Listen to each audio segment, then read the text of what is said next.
Hello and welcome to the FPL team selection for game week number 7. Wildcard last week didn't exactly go to plan. Let's put it that way. 37 points. Pretty stinky. Average of 50. Got 37. Flecken got more than Raya, but he got 2. Saliba, nil point. Nil point for the Frenchman. Gabriel, 1. Trent, 1. Lewis, 2. Semenyo, hey, scored a goal, 7. Love that. Saka got a bonus point for creating a lot of chances, but ultimately nil attacking returns. Brian Buemo, goal. Love to see it. 3 or 2, I should say, juicy bonus points along the way. Chris Wood, 2. Callum Hudson-Odoi and Elanga not starting. Nuno Espirito Santo, do 1. Chris Wood, blank. Solanke, return. Goal. Should have done more, but we'll take the goal. He matched Havertz. Haaland, captain, blank, against Newcastle. First blank of the season. Never back the early kickoff. Gandhi rule. Happy birthday, Gandhi, for last Wednesday. Bender, my backup keeper, never playing him. But if Flecken somehow gets injured, then I need Leno to also get injured. Pedro Porro, 5-pointer, on my bench. 2 clean sheets in game week 6. Fulham and Spurs. I didn't have any Fulham defenders, and I benched my Tottenham defender. Tricky one, but I was just praying for a Man United goal. Never came. Disappointing. Fabio Carvalho, who I talked up on the pod, my little differential punt, couldn't find a way to squeeze him in the opening 11 with Chris Wood on pens, Semenyo facing Southampton, Saka an absolute must, and Buemo an absolute must, Solanke an absolute must. I got lured in by Rico Lewis. And Rico Lewis is what made me, the team news, start him over any of the sub options. So what did Carvalho do? Looked brilliant. Got an assist. Got a bonus point. 6-pointer. Now everyone is talking about putting in Carvalho, and I was 1 week ahead. 1 week ahead of the curve. 1 step ahead. Can't wait for his juicy haul in game week 7. Rodgers, 3rd on bench. Painful. I'm glad I picked him on wildcard because I knew I was always going to, but again, couldn't fit him in game week 6. The team is just too stacked, and I wanted this because of Champions League, because of rotation. There'll be some weeks we get injuries, so I wanted a squad for the long term. But as you can see here, 18 points on the bench. It's rough. It is rough, and ultimately, I managed to get virtually half of my points on the bench. So, yeah, pretty painful, but I don't regret the decision. The wild card on paper looks great. It was one of those game weeks where if you didn't own Cole Palmer, it was a killer. And that was the case. I didn't even consider Palmer on wild card. Obviously took out Salah on wild card, which I think everyone did, because to have a balanced team, you just can't have Salah as well as Saka and Haaland. And with those fixture runs for Arsenal and City, it just made sense to go with them. And of course, I took out Jota as well from my old team, who wasn't playing, wasn't starting. He got a couple of assists. And then, of course, there was that injury room in midweek. But Jota, he's not the worst pick, obviously. That's why I started with him to start the season. But yeah, 2 assists against Wolves. Salah, 10-pointer. Bit lucky, I think, to get a 10-pointer there because as a non-owner, I mean, he got a penalty. He didn't play very well. he looked a bit off it. And Palmer, look, I'd love to have turned back time and put Palmer in the wildcard draft, but so hard to fit him in. So difficult. We have to accept this season it's going to be players we want to own that we just can't squeeze in because we haven't got unlimited budget. Simple as that. Game week 12, though, that's the week I'm going to get Palmer in, probably, with Chelsea's fixture swing. Because after Forest this week, not the best fixtures. Palmer could still score in any game, we know that, but they're not ideal. So I'm willing to hold on for a little bit longer. And seeing as I've just wildcarded, the plan is stay patient for the next 3 or 4 weeks. Try and roll as many transfers as possible because from game weeks 1 to 5, I hadn't been able to roll once because I've always had an issue in my team I had to sort out that week. If we just look back at some of my transfers, game week 5, I had to make a transfer because I had a bit of an issue regarding my front line. I had to sell Mooney's, so I brought in Calvert-Lewin, and he blanked. So yeah, painful transfer, as have all of them this season so far for me, including the wild card if that counts.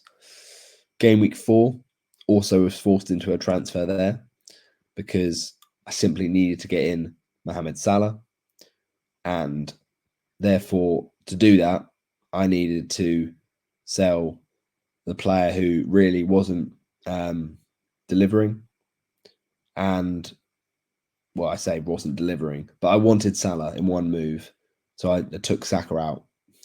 Saka had only hauled once in game 1, and the fixtures were a bit tougher for Arsenal in the next few. And of course, what does Saka do? Returns against Tottenham, returns against Man City from set pieces, and then Salah gets 1 assist in 2 games. Very annoying. The week prior, I had to solve another issue in my squad, which was the lack of Morgan Rogers and also having Marcus Rashford. So Rogers had to come in. Rashford had to go ahead of the Liverpool game. And of course, you know what happened. As soon as I sold Rashford, he scored a goal the week following against Southampton.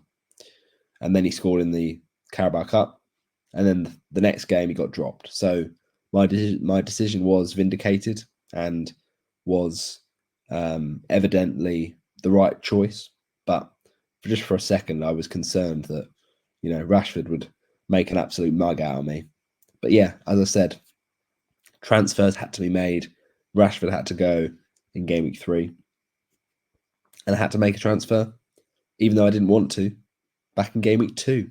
Because good old Dominic Solanke had got himself injured after game week 1. So I had to bring in a replacement because I didn't have a strong enough 15-man squad to start the season with Winks and Johnson. So inevitably, I brought in Mr. Guess it's Muniz. So Muniz was the transfer for Solanke. And then a few game weeks later, Muniz becomes a problem. Have to bring in Calvert-Lewin. So that's just been my story of my season, really. A lot of unlucky moments, unfortunate transfers, yet to get a return from a transfer in this season, which is pretty painful. Now, if you discount wildcard, obviously. But what I mean is normal transfers. They've just been very, very unfortunate. So I'm going into a period of the season now, post wildcard 6, where I'm hoping my thought process around players has got reason to be justified. And also, I hope that I can start to build up some free transfers, some bank transfers with a little bit of luck. And that luck just needs to be not accumulating some injuries, because I've had to make, obviously these were all my wildcard changes. I was tinkering quite a lot over the few days that it was active. But look, these transfers are just incredibly unlucky. So we need that. We need that luck to turn. So hopefully this game week is the game week it does that. Now, the question is that you might be asking is, have I made a transfer? Well, the answer I can tell you is no. Quite simply. So here's my team. Flecken in goal, home to Wolves. Good fixture. Do I think you'll get a clean sheet? Probably not, because it's Flecken. And because of Raya's injury doubt, I didn't include him on the wild card. But Flecken's still got save points up his sleeve, up his gloves, so to speak. So you never know. Might see a clean sheet. Would be nice, because I'm yet to get, other than Gameweek 1, a clean sheet for a goalkeeper this season. So would be nice. Talking of clean sheets, defenders need to sort themselves out this week, because only 2 clean sheets last weekend, and Arsenal, both my Arsenal defenders at home to Southampton. If that's not a clean sheet, then what will be this season? Genuinely, the best defense against the worst attack. I mean, come on, like, it has to be. Please, Saliba, Gabriel, both goal threats, set piece threats, bullet headers. Come on, let's get it done. Get some goals. Trent, I've seen a lot of people talk about Trent this week. Some people on wildcard saying I have to have Trent. Some people saying Trent downgraded is your way to get a Palmer. Unfortunately, not for me. That's not the case, because I don't have someone like a Luis Diaz that I can move on using that Trent money to get to Palmer. Because I would consider it if I could do it in a -4, but I've just got the 1 free transfer and I can't do it in a -4. I'd have to take a -8, and it would be involve selling Trent, selling Chris Wood to a 4.5, and selling probably one of my midfielders as well to get Palmer in. So it would be like, what, Chris Wood to a 4.5, Trent to a 4.0, and I don't know, say Rodgers to Palmer or Semenyo to Palmer. It's just not worth it. It's just simply not worth it. And I'm hoping if I can bank up those transfers come game week 12, Palmer will be in. No worries. So Trent, for me, I can't sell him yet. I know that he's not exactly delivered the last few weeks, and early on in the season it was looking good because Liverpool were keeping clean sheets. But Trent is also one of those picks where you want him to return big every week to justify that price. And I know that it's cheaper than previous seasons, but 7 million is still a lot. We have to consider that compared to other defenders. So, yeah, Trent does need to deliver. But I also think taking him out ahead of Palace, who defensively are all over the shop this season, I wouldn't do it. Maybe consider taking him out in the next few weeks if we don't see a really good haul against Palace. But I think this could be the week Trent goes big. So I can understand the kind of strategy to get Palmer in and sell Trent, and he feels like a good way to get that money, but not for me. When I can't even get Palmer in 2 moves, it's not worth it. So Trent stays. Midfield, Rodgers, benched him last week. I mean, I got his assists in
I think we're back. Don't know what happened there. Sorry, people. What were we saying? Basically, we were saying oh yeah, we were talking about Rodgers. So last week, benched Rodgers, but at least I got him for his 2 assists against Wolves, I believe. So I have to start him because Man United are just not very good this week. I just have to start him. Semenyo's got Leicester, great fixture. And Buemo's got Wolves, great fixture. Carvalho, my little differential. Makes a lot of sense this week. As I've said, people are talking about him. And he's less than 2% owned. Looked great against West Ham. Saka, captain against Southampton. Tempting with a fixture. But when does Saka haul regularly? Not often. Solanke's Brighton. High line. Solanke's in form. I don't see what's bad about that. And then Haaland. Don't back against the robot in home games, especially against Fulham, who he scored a hat-trick against last season. So the team looks really nice. It's hard to believe this team got 37 points on wildcard last week, but it did. So this time, let's flip those digits around. 73 points. That would do nicely. We need a green arrow because we've only had one this season. One green arrow, believe it or not. And that was back in game week 4. So, or actually, was it 5? No, it was game week 5, I think. I'm trying to remember now, actually. Let me have a look. I think it was game week 5. Oh, we've had 2, actually. 2 and 5. Well, could be worse. Could be worse. So, yeah, not a great wild card, it has to be said. But 2.5 million, not going to panic. It's only 6 weeks in. Plenty of the season to go. But this is how the FPL Yellow Army Mini League is looking after 6 game weeks. We've got Olamide at the top. My guy, James Walton, shout out to him, doing very well early on in the season, 6th spot. And also there in 10th, we've got Michael Parent. So well done, mate. Very, very good indeed. Good stuff. And of course, the Form is Temporary podcast. Make sure you catch the latest episode we did on Wednesday night, recorded then and released on Thursday mornings, as we always do. Really good episode with the boys from the Only One Bonus Point. Of course, RJ and Law. Really funny episode. Do watch or listen, I should say, all the way through because it was really good fun. Great quiz at the end as well. And yeah, they talked about their transfers. These were the results from game week 6 for the mini league. And yeah, I absolutely got battered by FPL Ullen. No two ways about it. Whereas Chris, co-host Chris, he did really well. 82 points, beat Deepak. So good game week for him. Game week 7, what are the matchups? Well, I'm up against Brian Benicia. Whereas Chris, he has a tasty little matchup with Martin Bielko. So some interesting games there. Let's see how they get on in game week 7. But these are the current standings after game week 6. Early E days at the top. Then we've got Mr. Uncle Napoli at the bottom, followed by Sugar D and Augustine. So interesting stuff there. But that is where we're going to end off the deadline preview for game week 7. Hope you have enjoyed. Smash a like on the video if you're new around here. Sorry for the technical hitch halfway through. But yeah, have a good game week, everyone. Captain favourite is still Haaland, then Saka, then Palmer, then Salah, because Palmer's got the home fixture. Good luck with your teams. Hope it's the green arrow. I really wish I'd made a transfer this week because I love to make transfers. I don't like rolling. I find it too boring. But there are players I could have got in. Brennan Johnson, potentially Martinelli, but I've already got 3 Arsenal, so would have had to be a 2 transfer move. Not worth it. So, yeah, rolling the transfer. But team looks good. So, patient play. Good things come to those who wait. Have a good game week, everyone. Bye-bye.